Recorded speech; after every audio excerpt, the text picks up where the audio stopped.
Hello my dear students, welcome to Magnet Brains Hindi medium. आपकी अपनी प्रज्ञा गुप्ता फिर से आ गई हैं व्याकरण का एक और नया पार्ट लेकर, आपको व्याकरण का प्रकांड पंडित बनाने के लिए। यानी कि कभी भी स्कूल में, घर में कुछ भी आपको सुनने अब नहीं मिलने वाला है कि तुमसे ये चीज़ क्यों नहीं बनती, तुम गलत हिंदी क्यों लिखते हो, तुम गलत हिंदी क्यों बोलते हो।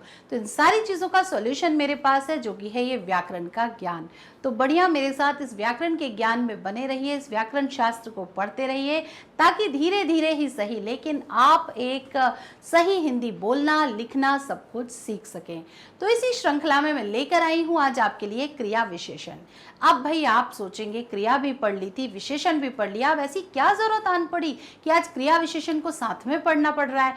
तो जानने के लिए बने रहिए मेरे साथ और शुरू करते हैं आज का हमारा हिंदी व्याकरण का टॉपिक, जिसका नाम है क्रिया विशेषण।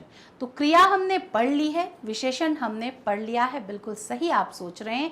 आज साथ में पढ़ाने का उद्देश्य क्या है वो भी मैं आपको बताती हूँ।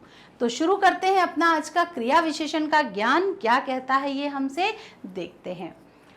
जो शब्द क्रिया की विशेषता बताते हैं वे कहलाते हैं क्रिया विशेषण।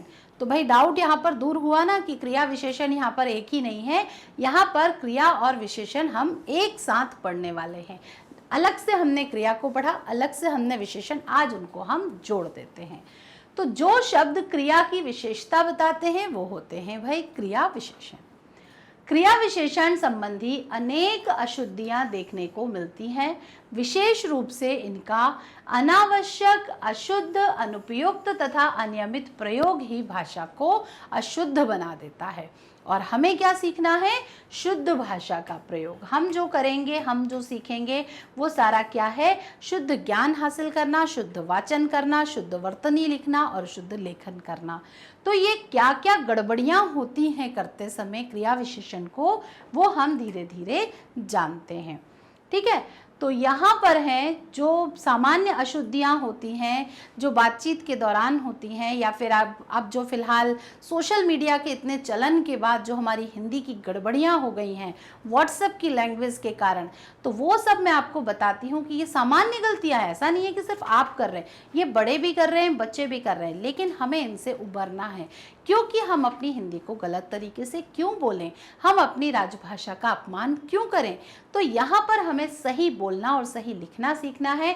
कुछ मज़ेदार सी गलतियाँ मैं आपको यहाँ बताती हूँ, तब आप मेरे साथ बने रहिए और देखिए कैसी गलतियाँ होती हैं। जैसा करोगे उतना ही भरोगे। तो ये एक सामान्य सा वाक्य है कि जैसा करोगे उतना ही भरोगे, मतलब जो तुमने कर्म किया है उसके हिसाब से पनिशमेंट तो मिलना है। जबकि सही क्या है? जैसा करोगे वैसा भरोगे, वैसा ही भरोगे। भाई बोया पेड़ बबूल का तो आम कहाँ से होए, यानी तुमने भाई गलत काम किए हैं तो अब तुम उसका अच्छा फल के बारे में कैसे सोच सकते हो। वह बड़ा चालाक है। तो यहाँ पर वह बड़ा चालाक है, तो बड़ा चालाक की आवश्यकता क्या है? तो बड़ा तो किसी चीज के आकार को बताता है, जबकि चालाक तो एक भाववाचक संज्ञा शब्द है, विशेषण शब्द है। तो चालाक को हम बड़ा या छोटा कैसे कह सकते हैं? वो तो बहुत या कम हो सकता है ना। तो आपको यहाँ धीरे धीरे समझ में आएगा कि किस प्रकार हम व्याकरणिक अशुद्धियां कहते हैं। मेरा मित्र तो बड़ा चालाक है। अरे भाई, बड़ा चालाक नहीं है वो बहुत चालाक है। तो यहाँ पर हम लिखेंगे मेरा मित्र या वह बहुत चालाक है। वहां चारों ओर बड़ा अंधेरा था। एक दिन रात की बात है, जब मैं सुनसान जंगल में गया, वहां पर बड़ा अंधेरा था। अब फिर वही बात, भाई बड़ा अंधेरा क्या होता है? अंधेरा बड़ा या छोटा कैसे हो सकता है? ये बड़ा या छोटा कैसे हो सकता है? ये तो कम ज़्यादा हो सकता है, घना या कम हो सकता है, लेकिन ये बड़ा अंधेरा कैसे हो सकता है? तो ये पूरी तरह ये वाक्य, ये शब्द जो है यहाँ पर इसका प्रयोग गलत है। सही शब्द क्या है? वहाँ चारों ओर घना अंधेरा था। जब अंधेरा है मतलब बहुत ज़्यादा था, डार्क था, तो फिर वो घना कहलाएगा। वह अवश्य ही मेरे घर आएगा। श्योर भी कर रहे हैं और सिक्योरिटी भी ले रहे हैं उसकी। तो वह अवश्य ही मेरे घर आएगा, तो वह अवश्य ही मेरे घर आएगा की जगह वाक्य क्या बनेगा? वह मेरे घर अवश्य आएगा।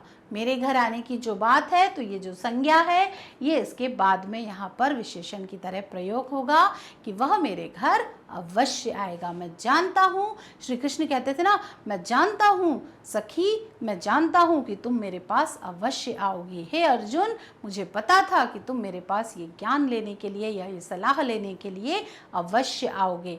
तो क्रिया के पहले ये शब्द जोड़ा जाएगा। वह स्वयं ही अपना काम कर लेगा। अब जब आपको याद करिए, जब हमने सर्वनाम पढ़े थे तो हमने सर्वनाम में जाना था इस स्वयं के बारे में, इस अपना के बारे में। तो यहाँ पर निजवाचक सर्वनाम के ये दो शब्द यहाँ पर दिए हुए हैं और दोनों का मीनिंग एक ही है। स्वयं यानी भी मेरा और अपना यानी भी मेरा। तो भाई एक बात में कितना अपना हम डालेंगे, तो हम अपनापन ज़्यादा ना दिखाते हुए क्या करेंगे, वह स्वयं ही अपना काम कर लेगा। तो वह स्वयं अपना काम कर लेगा, यानी वह खुद अपना काम कर लेगा भी आप लिख सकते हैं और स्वयं अपना काम भी लिख सकते हैं। अब स्वयं ही लिख के हम उसके बारे में बता रहे हैं और अपना कहकर भी उसके बारे में बता रहे हैं, तो इस तरीके से गलत शब्दों का प्रयोग हमें नहीं करना है। स्वभाव के अनुरूप तुम्हें यह कार्य करना चाहिए। स्वभाव के अनुरूप तुम्हें यह कार्य करना चाहिए। तो स्वभाव के अनुरूप नहीं, स्वभाव के अनुकूल तुम्हें यह कार्य करना चाहिए। परिस्थितियां हमारे अनुरूप नहीं होती, अनुकूल या प्रतिकूल होती हैं। तो इस तरीके से ये शब्द भी यहाँ पर गलत प्रयोग किया गया है। आपने देखा उसका सही प्रयोग कैसा है। शेष क्रिया विशेषण की कुछ अन्य अशुद्धियों पर बात करते हैं कि हमारे देश में तो सर्वस्व शांति है, सर्वस्व शांति है। तो इस तरीके का प्रयोग अक्सर लोग करते हैं, बिल्कुल करते हैं। कई बार हम जब देखते हैं कि कई जो नेता लोग हैं वो भाषण देते समय बहुत टंग स्लिप हो जाती है, या फिर कई बार वो नए अज्ञानतावश ऐसा बोलते हैं।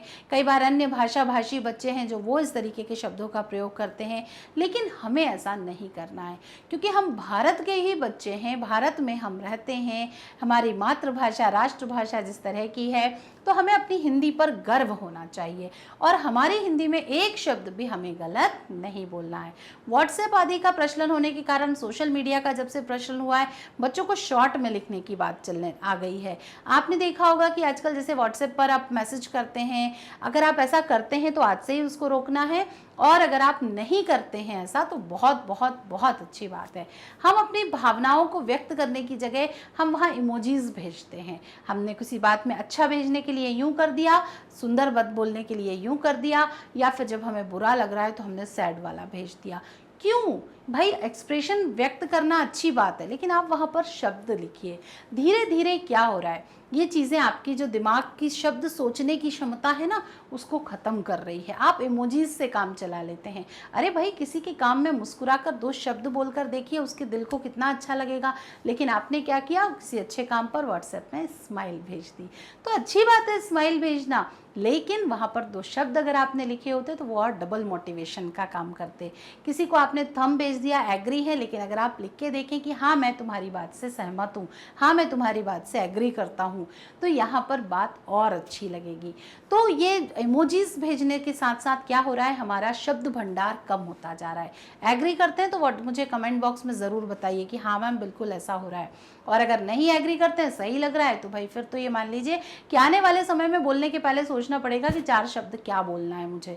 जो कहा जाता है ना, चंद 4 शब्द में अपना भाषण दे दो, 4 शब्द बोलेंगे, 2 शब्द बोलेंगे हमारे सामने, तो वो 2 शब्द 2 ही शब्द रह जाएंगे, तीसरा शब्द सूझने ही वाला नहीं है।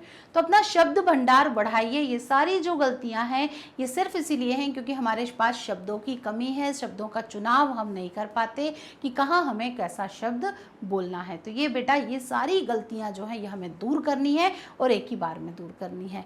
तो बस लगे रहिए मेरे साथ, चलते रहिए, बने रहिए।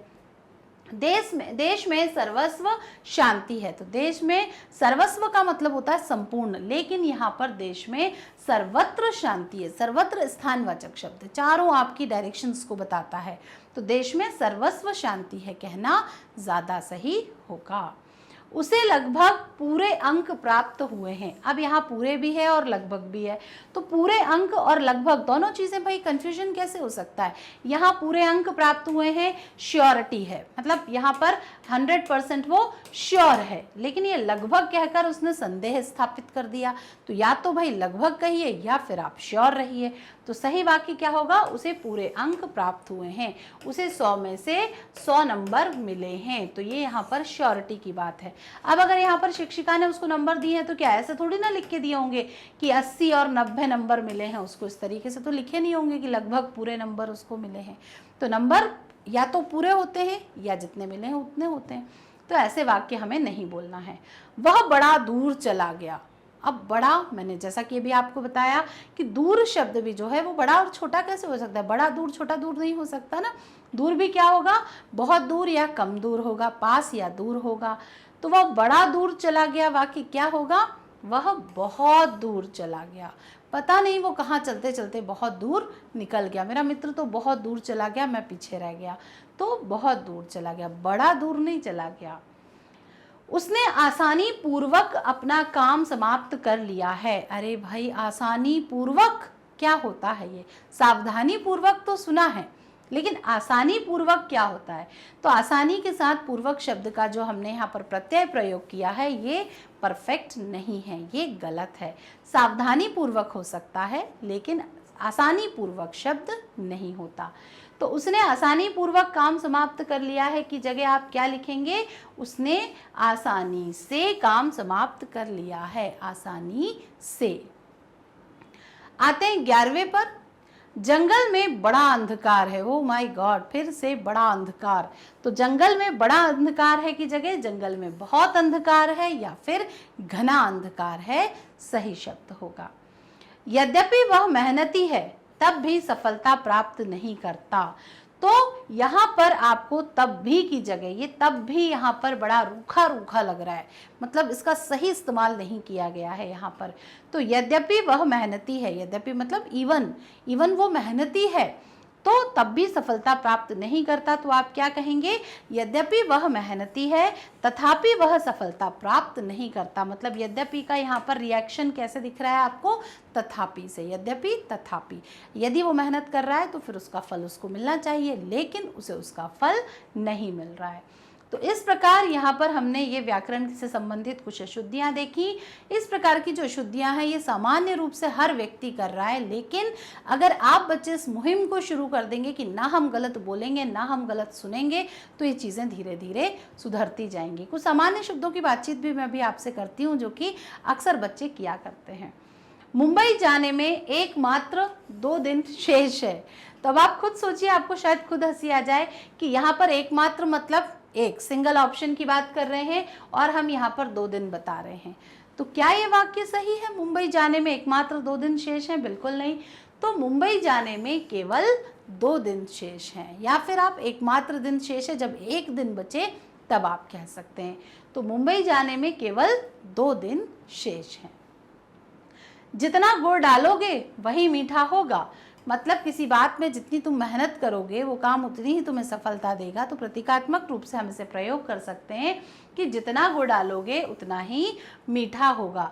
तो जितना गुड़ डालोगे उतना ही मीठा होगा, वही मीठा होगा की जगह जितना और उतना। यहाँ पर ये 2 शब्द जो है ना, ये एक दूसरे के पूरक हैं, सप्लीमेंट हैं, जो एक दूसरे को कवर कर रहे हैं, एक दूसरे की बात को सही बता रहे हैं। तो जितना गुड़ डालोगे उतना ही मीठा होगा। यदि परिश्रम से पढ़ोगे तब अच्छे अंक प्राप्त करोगे। तो परिश्रम से पढ़ोगे, तो यहाँ पर क्या लिखेंगे, यदि परिश्रम से पढ़ोगे तो अच्छे अंक प्राप्त करोगे। तब का प्रयोग यहाँ पर नहीं आएगा। यदि के साथ कौन सा शब्द आएगा, तो आएगा। तो यहाँ पर इस तरीके से बहुत सारी जो शुद्धियाँ हैं वो हमने आज कुछ समझ भी ली हैं। अब मुझे तो इस प्रकार आप लोगों ने यहाँ तक जाना। अब हम क्रिया विशेषण के भेद और क्रिया विशेषण के बहुत सारे उदाहरण पढ़ेंगे। क्रिया विशेषण की परिभाषा को एक बार फिर से दोहरा लेते हैं। वह शब्द या वे शब्द जो हमें क्रिया की विशेषता के बारे में बताते हैं वे शब्द क्रिया विशेषण कहलाते हैं। तो अब आप यहाँ पर बहुत अच्छे से समझ गए हैं कि किसी भी क्रिया की अगर हम बात कर रहे हैं, चलना, देखना, पढ़ना, लिखना, तो अगर हम उसके पहले उस क्रिया की विशेषता बताते हैं, जैसे कि बहुत सुंदर लिखना, तेज चलना, धीरे चलना, तो वे शब्द क्रिया विशेषण कहलाते हैं।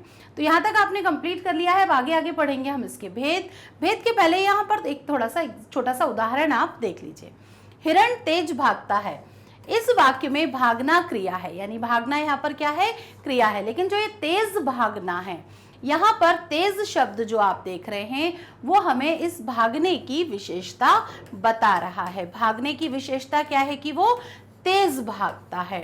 ठीक है, तो यहाँ पर तेज भागना क्रिया की विशेषता बता रहा है, अतः ये वाला जो शब्द है ये क्या कहलाएगा, क्रिया विशेषण कहलाएगा। बढ़ते हैं क्रिया विशेषण के भेद में। क्रिया विशेषण के कुछ उदाहरण इस प्रकार हैं। पहले हम उसके उदाहरण देखते हैं ताकि आपको स्पष्ट रूप से समझ में आ जाए कि आखिर क्रिया विशेषण पहचानते कैसे हैं और वो होते कैसे हैं। वह धीरे धीरे चलता है, तो देखिए चलने की विशेषता क्या है कि वो धीरे धीरे चलता है। चीता तेज दौड़ता है, चीता के दौड़ने की विशेषता क्या है कि वो तेज दौड़ता है। शेर धीरे धीरे आगे बढ़ता है। आपने देखा है ना, जब शेर शिकार करता है तो वो कई बार तो डायरेक्ट अटैक करता है, लेकिन कई बार वो अपने शिकार को दबोचने के लिए पहले धीरे धीरे अपने पांव रखता है और फिर तेजी से झपटता है। तो शेर जो है वो धीरे धीरे आगे बढ़ता है। तो यहाँ पर भी आगे बढ़ने की विशेषता क्या है कि वो धीरे धीरे आगे बढ़ रहा है। तो धीरे धीरे जो है वो क्रिया विशेषण के अंतर्गत आएगा। मयंक धीरे चलता है। अब मयंक के चलने की भी विशेषता ये है कि वो कैसे चलता है, धीरे चलता है। मैं वहां नहीं आऊंगा, तो वहां पर आने की विशेषता क्या है कि मैं नहीं आने की बात कर रहे हैं। तो हमें यहां से आगे जाना है, तो यहां से जाने की विशेषता क्या है कि हमें कहां जाना है, आगे जाना है। तो आगे जाने की विशेषता हुआ। ये शब्द क्रिया के जस्ट पहले ही लगे होते हैं। कल मेरा पेपर है, तो मेरे पेपर की विशेषता क्या है कि वो कब है, कल है। वह प्रतिदिन पूजा करता है, तो उसके पूजा करने की खासियत क्या है कि वो प्रतिदिन पूजा करता है। अब आप यहाँ पर देखेंगे कुछ चीजें प्रोसेस वाली हैं, यानी रीति से संबंधित हैं, कुछ चीजें समय से संबंधित हैं, कुछ चीजें स्थान से संबंधित हैं और कुछ चीजें मेजरमेंट यानी कि परिमाण से संबंधित हैं। तो ऐसी ही चीजों के उदाहरण को हम यहाँ पर क्रिया के भेद कहेंगे और अब हम आगे आपके इसके भेद के बारे में बात करेंगे।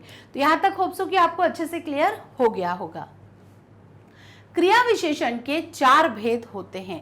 यह है इसकी सबसे प्रमुख बात कि क्रिया विशेषण जो एग्जाम में आता है उसमें ज्यादातर प्रश्न ये होता है कि दिए गए वाक्य में क्रिया विशेषण का भेद पहचानिए।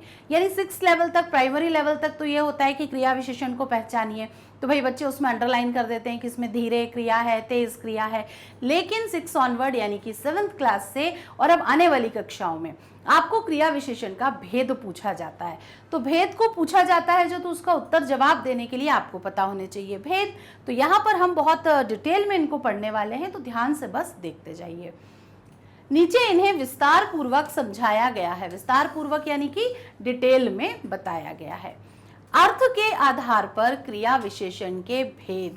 अर्थ के आधार पर यानी मीनिंग के आधार पर, सेंटेंस का, वाक्य का जो आप मीनिंग निकालते हो, अर्थ निकालते हो, उसके आधार पर क्रिया विशेषण कितने प्रकार के होते हैं। तो जैसा कि आपके सामने है, क्रिया विशेषण के अर्थ के आधार पर 4 भेद हैं।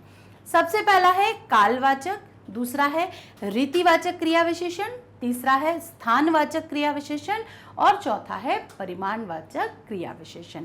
अब जैसे अपने नाम से ही स्पष्ट हो रहे हैं कि जब कभी काल यानी समय, तो जब कभी अगर काल यानी किसी टाइमिंग से रिलेटेड कोई बात है, समय के आधार पर कोई बात कही गई है, आज, कल, परसों, तुम्हारा आने वाला, बीता हुआ, इस तरीके की कोई बात हो, घड़ी की सुइयों का कोई समय हो, तो वो सब किसके अंतर्गत आएगा, कालवाचक के अंतर्गत आएगा।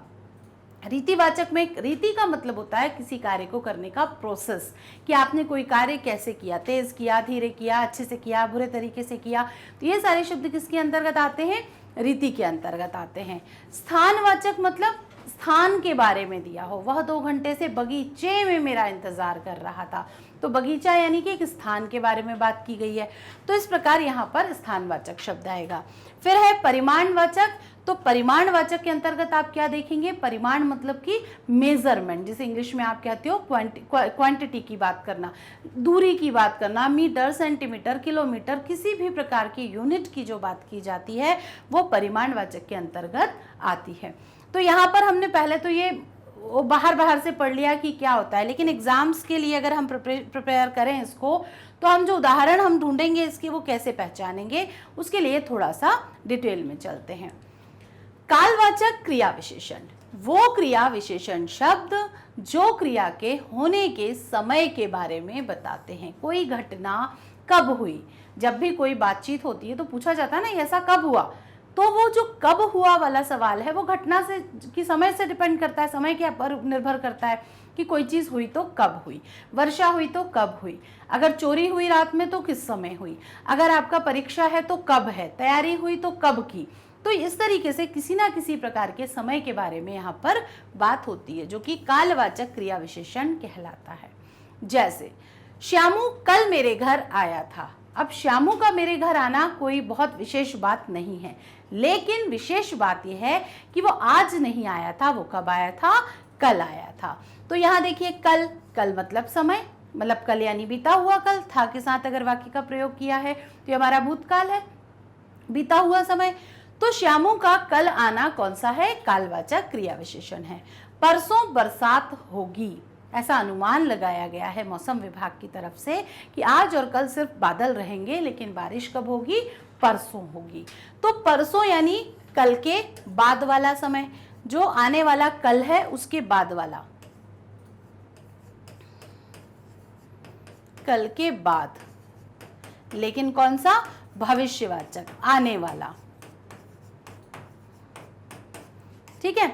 अब यहाँ पर परसों बरसात होगी, हमें कैसे पता चल रहा है कि आने वाले समय की बात हो रही है, क्योंकि वाक्य में होगी लिखा हुआ है, होगी भविष्यवाचक भविष्य काल होता है। लेकिन अगर परसों बरसात हुई थी होता तो ये भूतकाल में बदल जाता, ये परसों ही रहता लेकिन ये भूतकाल में बदल जाता, साथ ही यहाँ पर हुई थी वाक्य में आ जाता।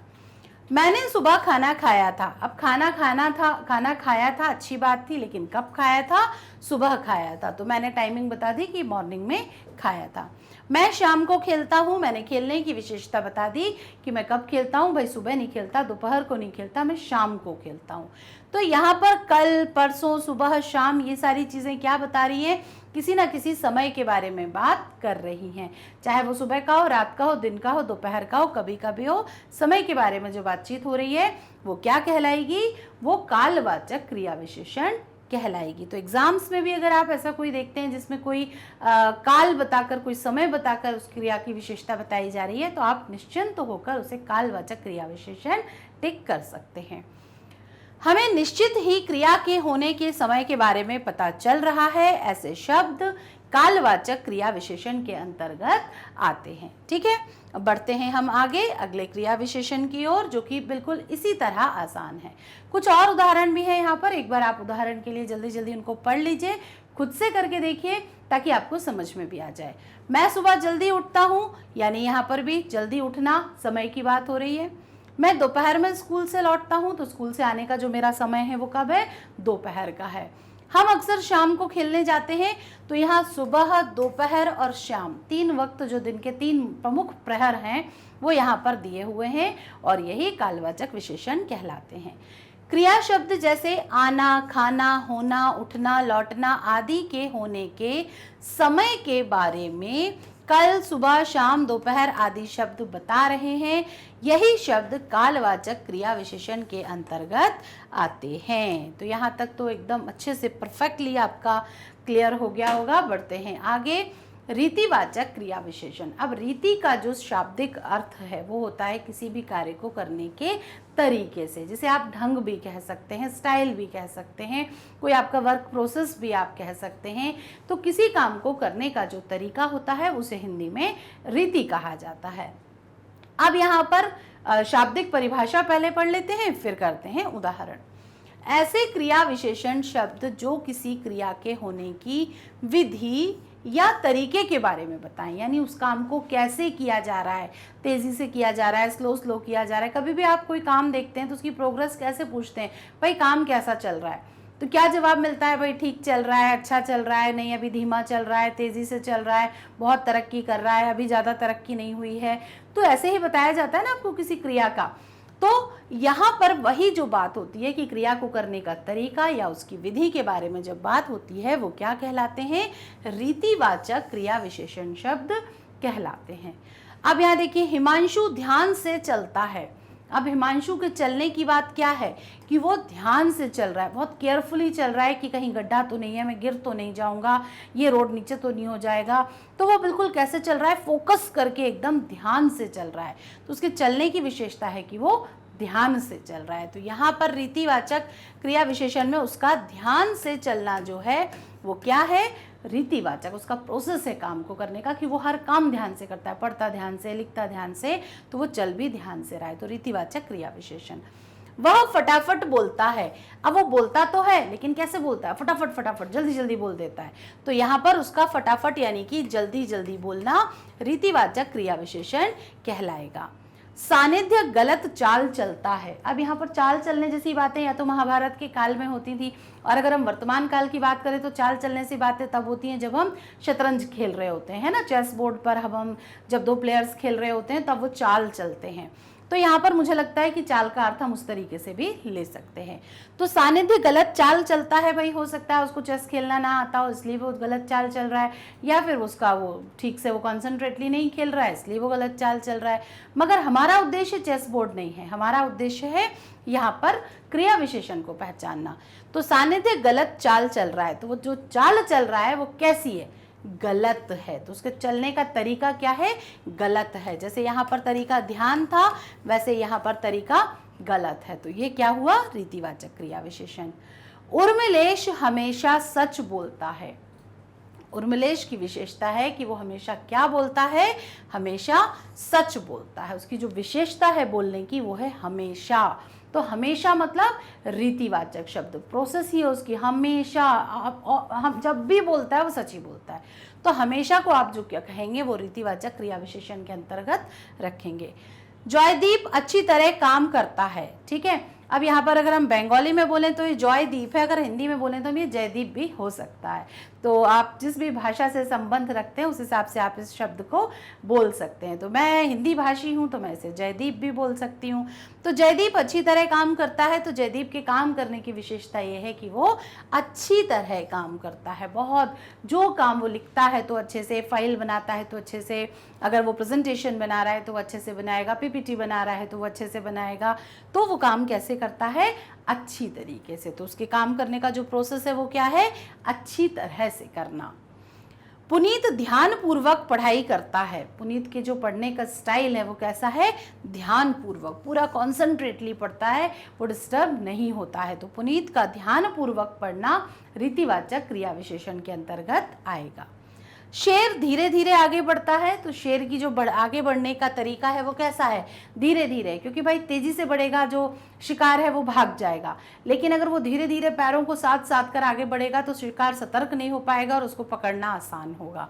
तो शेर धीरे धीरे आगे बढ़ता है। तो शेर का जो प्रोसेस है वो क्या है, धीरे धीरे आगे बढ़ना है।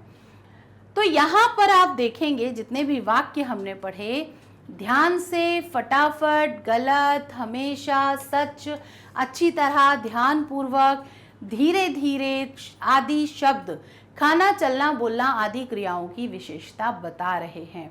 और यही शब्द क्या कहलाएंगे, रीतिवाचक क्रिया विशेषण के अंतर्गत आएंगे, क्योंकि उनके काम की शैली को या उनके काम के तरीके को बता रहे हैं। पिछले वाले में समय बता रहे थे, इसमें काम करने का तरीका बता रहे हैं, इसीलिए ये रीतिवाचक क्रिया विशेषण के अंतर्गत आएंगे। तो यहाँ पर हमने खत्म किया दूसरा भेद। बढ़ते हैं तीसरे की ओर, जिसका नाम है स्थानवाचक क्रिया विशेषण। अब यहाँ पर भी अगर आप सिर्फ पारिभाषिक शब्दों पर चले जाएं तो ध्यान शब्द से हमें पता चल रहा है कि जब किसी वाक्य में स्थान विशेष होता है, स्थान खास तौर पे हाईलाइट होता है या स्थान को देखकर विशेषता बताई जा रही है किसी क्रिया की, तो वो स्थानवाचक क्रिया विशेषण होगा। अब पढ़ लेते हैं। ऐसे अविकारी शब्द जो हमें क्रियाओं के होने के स्थान का बोध कराते हैं, जगह का बोध कराते हैं, यानी ये घटना हुई तो कहाँ हुई इसके बारे में बताया जाता है, तो वे शब्द स्थानवाचक क्रिया विशेषण कहलाते हैं। जैसे तुम अंदर जाकर बैठो, माँ ने बच्चे को डांटा, क्यों तुम बाहर खड़े हो, अंदर जाकर बैठो। तो अंदर जाना क्या हुआ? अंदर क्या है? स्थान है ना? बाहर, अंदर, ऊपर, नीचे, ये क्या है? स्थानवाचक शब्द है। तो ये कौन सा विशेषण हुआ? स्थानवाचक क्रिया विशेषण। मैं बाहर खेलता हूं। तो अब भाई मम्मी ने बोला क्या तुम घर में बैठे बैठे फोन चलाते रहते हो, जाओ बाहर जाकर खेलो। तो यहाँ पर बाहर भी क्या हुआ? स्थान हुआ। जैसे अंदर स्थान था वैसे ही बाहर स्थान है, विलोम शब्द भी है। हम छत पर सोते हैं। गर्मियों के मौसम में भाई जब रिश्तेदार आते हैं हम छत पर गद्दे लगाते हैं और बढ़िया सब लाइन से छतों पर सो जाते हैं। तो ऐसे सीन में आप क्या कहेंगे? हम छत पर सोते हैं। तो यहाँ पर आपका छत पर सोना स्थान बता रहा है कि कहाँ सोते हैं? छत पर सोते हैं। तो ये भी स्थान हो गया। मैं पेड़ पर बैठा हूँ। नीचे से आपके मित्र ने पूछा अरे भाई मोहन कहाँ हो? आपने ऊपर से आवाज दी हाँ भाई पेड़ पर बैठा हूँ, अमरूद तोड़ रहा हूँ। तो आपने यहाँ पर पेड़ पर बताकर क्या बता दिया? कहाँ बैठे हैं? पेड़ पर चढ़े हैं लेकिन बैठे कहाँ हैं? डाली पर बैठे हैं उसकी। तो पेड़ पर बैठना क्या हुआ? स्थानवाचक क्रिया विशेषण। शाम्यता मुझसे बहुत दूर बैठी है। अब शाम्यता जो है वो बैठी तो है बट कैसे बैठी है? बहुत दूर बैठी है। स्थान बता दिया उसने, पास बैठना या दूर बैठना। तो पास और दूर भी एक दूसरे के विलोम शब्द होते हैं। तो कहाँ बैठी है? बहुत दूर बैठी है। तो ये भी स्थानवाचक क्रिया विशेषण हो गया। जयंत मैदान में खेल रहा है। अब आप आए जयंत के घर, आपने आवाज दी आंटी आंटी जयंत, किसी ने नहीं सुना। दीदी बाहर निकली और दीदी ने बोला जयंत की कि हाँ बेटा जयंत नहीं है, वो तो मैदान में खेल रहा है। तो आपको कोई डाउट नहीं हुआ, आप सीधे कहाँ गए? मैदान की तरफ गए। अगर उन्होंने बोला होता कि जयंत खेलने गया है, आप मैदान में देखते, स्कूल के मैदान में देखते, बगीचे में देखते, गली में देखते, मोहल्ले में देखते, लेकिन जैसे ही दीदी ने आपको स्पष्ट बताया कि वह मैदान में खेल रहा है, तो जो आपके घर के आसपास का इकलौता मैदान है, आप सिर्फ वहीं गए और जयंत आपको मिल गया। तो ये कौन सा क्रिया विशेषण है? स्थानवाचक क्रिया विशेषण है।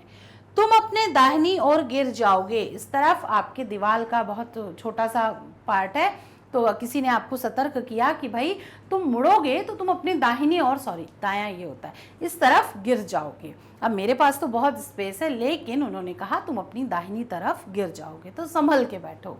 तो यहाँ पर दिशा बताकर भी उन्होंने क्या बताया? स्थान सूचक वाक्य बनाया। ठीक है, इस प्रकार आप देखेंगे यहाँ पर अंदर, बाहर, छत पर, पेड़ पर, दूर, मैदान, दाहिने आदि शब्द हमें बैठना, खेलना, सोना, गिरना क्रमशः जो वाक्यों में आया है, इन क्रियाओं के होने की स्थान का बोध करा रहे हैं कि ये क्रियाएं कहाँ हुई। जयंत खेला तो कहाँ खेला, मयंक पेड़ पर बैठा था तो कहाँ बैठा था। तो स्थान का बोध कराते हैं, इसीलिए ऐसे कोई शब्द जो हमें किसी क्रिया के होने के स्थान का बोध कराएं, स्थानवाचक क्रिया विशेषण शब्द के अंतर्गत आते हैं। तो यहाँ पर आपका कंप्लीट हुआ स्थानवाचक क्रिया विशेषण। अगर आपका मन लग जाए ना तो क्रिया विशेषण पढ़ना और क्रिया विशेषण पहचानना दोनों ही बहुत मज़ेदार है। उसके प्रश्न भी एग्जाम्स में बहुत आते हैं, तो इनको फटाफट ऐसे पहचान लीजिएगा। परिमाणवाचक क्रिया विशेषण, तो ऐसे क्रिया विशेषण शब्द जिनमें हमें क्रिया के परिमाण, परिमाण यानी नापतोल, मेजरमेंट, संख्या या मात्रा का पता चलता है। ठीक है, ये शब्द है मात्रा का पता चलता है, वे शब्द परिमाणवाचक क्रिया विशेषण कहलाते हैं। परिमाण मतलब मेजरमेंट से आप याद रखें। हमने परिमाणवाचक एक और कहाँ पढ़ा था, याद कीजिए, विशेषण में पढ़ा था। वहाँ हमने कहा था कि जब 2 किलोमीटर आप चल रहे हैं तो वो परिमाणवाचक विशेषण है। और यहाँ पर भी हम उसी का आगे का भाग क्रिया विशेषण पढ़ रहे हैं, तो वहाँ विशेषण की विशेषता बताई जा रही थी, लेकिन यहाँ क्रिया की विशेषता बताई जा रही है। तो शब्द परिमाण का अर्थ वही है। तुम थोड़ा अधिक खाओ। भाई दुबला पतला कोई बच्चा है, किसी ने उसको मशवरा दे दिया कि तुम थोड़ा अधिक खाओ, तो थोड़ा अधिक क्या है? क्वांटिटी है कि भाई 2 चपाती खाते हो तो अब 4 खाने लगो, 2 केले खाते हो तो अब 4 खाने लगो। तो मात्रा से संबंधित शब्द है, तुम थोड़ा अधिक खाओ। जितेश बहुत तेज दौड़ता है। अब यहाँ दौड़ना तो विशेषता है, लेकिन उसका बहुत तेज, अब बहुत तेज में कितना है कि 1 मिनट में तुम्हें 1 मीटर दौड़ना है, 5 मिनट में तुम्हें 10 मीटर दौड़ना है। तो ये टाइमिंग के हिसाब से जब बात की जाती है तो वो परिमाणवाचक या kilometre wise, metre centimetre wise बात की जाए तो ये परिमाणवाचक के अंतर्गत आएगा। समद अधिक खाना खाता है, चूंकि खाना ऐसा नहीं है कि उसको गिना जाए, लेकिन खाने को वेट लिया जा सकता है। भाई 250 ग्राम 500 ग्राम ये तो खाने पीने की चीज़ों की वैरायटी है ना, उसकी यूनिट है। तो आप क्या कर सकते हैं, समद अधिक खाना खाता है तो भाई ऊपर वाले वाक्य से कि भाई थोड़ा और अधिक खाओ, थोड़ा कम खाओ। ठीक है, तो यहाँ अधिक खाना, कम खाना, ये सब चीज़ें परिमाणवाचक के अंतर्गत आएंगी। लविश उसके दोस्त से ज़्यादा पढ़ता है, भाई उसका दोस्त 2 घंटे पढ़ता है, लेकिन लविश की जो आदत है वो तो 4 घंटे पढ़ता है। तो टाइमिंग के हिसाब से परिमाणवाचक हुआ, क्योंकि टाइमिंग बढ़ रही है, यहाँ पर घट रही है, तो हिसाब से। अब आप यहाँ पर सोचेंगे कि मैम टाइमिंग की जब बात आती है तो हम तो कालवाचक में भी उसको काउंट कर सकते हैं, लेकिन कालवाचक में सिर्फ समय दिया रहता है, लेकिन यहाँ पर उससे ज़्यादा पड़ता है, तो यहाँ पर यह अनिश्चित परिमाणवाचक है, क्योंकि यहाँ पर कितना ज़्यादा है उसका निश्चित समय नहीं दिया गया है। अभी तक तुमने पर्याप्त नींद नहीं ली, तो पर्याप्त मतलब सफिशिएंट एक होता है, पर्याप्त शब्द एक होता है कम शब्द, कि भाई तुमने बहुत नींद की कमी है तुम्हें, इसीलिए तुम बीमार पड़ रहे हो। तो पर्याप्त यानी सफिशिएंट, जितनी आवश्यक है 7 घंटे 6 घंटे की नींद उतनी तुम ले रहे हो। तो इस तरीके से जो हम यहाँ पर ऐसे शब्द पढ़ते हैं जो कि किसी प्रकार की संख्या, परिमाण या मात्रा से जुड़े होते हैं, वो क्या कहलाते हैं, परिमाणवाचक क्रिया विशेषण कहलाते हैं। अधिक, ज्यादा, पर्याप्त आदि शब्द खाना, दौड़ना, सोना, पढ़ना आदि की क्रियाओं के परिमाप या मात्रा का बोध कराते हैं। परिभाषा से हमें यह जान पड़ता है कि ऐसे शब्द जो हमें क्रिया के होने की मात्रा व समय का बोध कराते हैं, ऐसे शब्द परिमाणवाचक शब्द क्रिया विशेषण के अंतर्गत आते हैं। तो यहाँ पर आज हमने खत्म किया कैसे क्रिया विशेषण संबंधी अशुद्धियाँ होती हैं, कैसे उनके भेद होते हैं, परीक्षा में आप कैसे उनके भेद पहचानेंगे। और मुझे ऐसा लगता है कि क्रिया विशेषण जो है वो बेहद आसान भी होते हैं, जो एक बार में बहुत अच्छे से समझ में आ जाते हैं, और थोड़ा सा दिमाग लगाएंगे तो परीक्षा में भी ऐसे वाक्यों को पहचानना और क्रिया विशेषण शब्द पहचानना बेहद आसान हो जाता है। बस आपको ध्यान रखना है कि कब काल के आधार पर पहचानना है, कब आपको जो उसका परिमाण है उसके आधार पर पहचानना है, कब स्थान के आधार पर पहचानना है। बस अगर आप ये थोड़ा सा दिमाग लगा लेंगे कब स्थान के आधार पर पहचानना है, तो क्रिया विशेषण पहचानना बहुत आसान हो जाता है। तो आज की वीडियो में हमने इसमें क्रिया विशेषण को कंप्लीट कर लिया है। अगले वीडियो में पढ़ेंगे हम इसके एमसीक्यूज। तो जो छोटी मोटी बातें यहाँ वहाँ छूट गई हैं, सबको इकट्ठा करके और दिमाग में स्थायी रूप से उसको याद कर लेंगे, कंठस्थ कर लेंगे। अब आपका काम शुरू होता है थोड़ा रिवीजन का। तो अपनी व्याकरण पुस्तक उठाइए, एक बार उसमें जो अभ्यास दिया उसको फिल कर लीजिए, ताकि आपको पता चल जाए कि आप अच्छे से कर पा रहे हैं या नहीं। और कहीं कोई डाउट है तो कमेंट बॉक्स में बिल्कुल आप पूछ सकते हैं। ठीक है, तो यहाँ तक आपने क्रिया विशेषण शब्दों को कर लिया है। ये क्रिया विशेषण आपको आने वाली कक्षाओं में, बल्कि 12th तक जब तक आप हिंदी पढ़ेंगे और लाइफ टाइम जब तक आप हिंदी पढ़ेंगे, आपको ये मददगार साबित होंगे।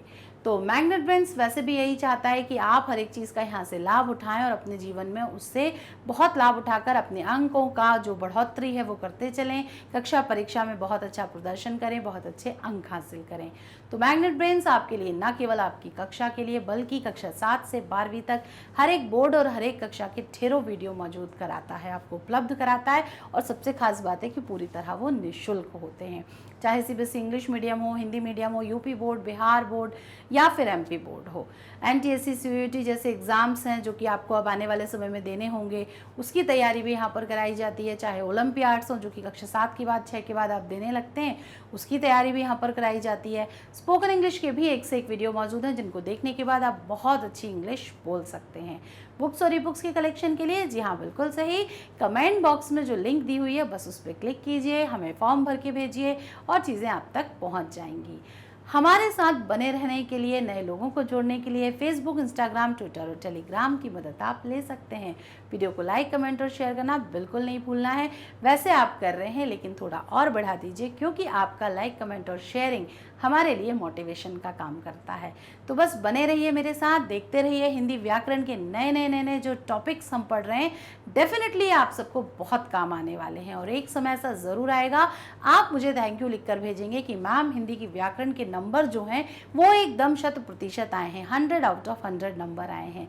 तो मुझे भी जानकर बहुत खुशी होगी। मिलते हैं अपने अगले वीडियो में, तब तक के लिए बाय बाय।